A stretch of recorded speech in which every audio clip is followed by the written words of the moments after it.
hanggang sa may nagsumbong na naman sa akin na sa paggising pa lang sa umaga, kasabay ng almusal, marijuana pala.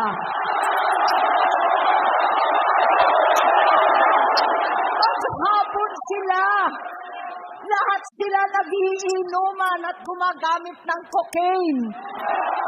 Kasama ng asawa at barkada. Tulad ng ama ko, kinastigo ko ang mga barkada niya.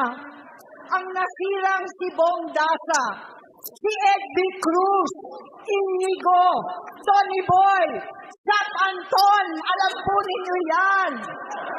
Paano nagre-resign na sa takot ang mga pulis nila at staff dahil sa lumalalang bisyo. Inayos ko sila dahil gusto niyang ituwid ang buhay niya.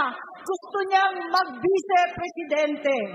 Hindi siya pinalad at lalong nagkaroon ng oras para sa bisyo. Simula noon, naging malabo sa amin ang lahat. Kaysa mag-away, bigla na lamang lumayo ang loob namin sa isa't isa. Noong 2016, kasabay ng kampanya ni dating Pangulong Duterte laban sa droga, lumabas ang pangalan ni Bongbong sa listahan. Nakasama siya sa listahan ng mga celebrities, mga artista, Maricel Soriano at iba pa.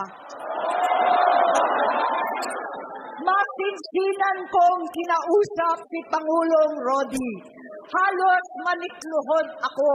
Sinabi kong ayon sa kapulisan, dapat unahin, usigin ang mga pusher at saka na lamang sagipin ang mga user.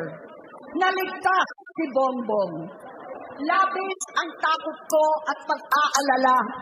Kinausap ko siya at nagsabi siyang talagang siya ay nagbabago na.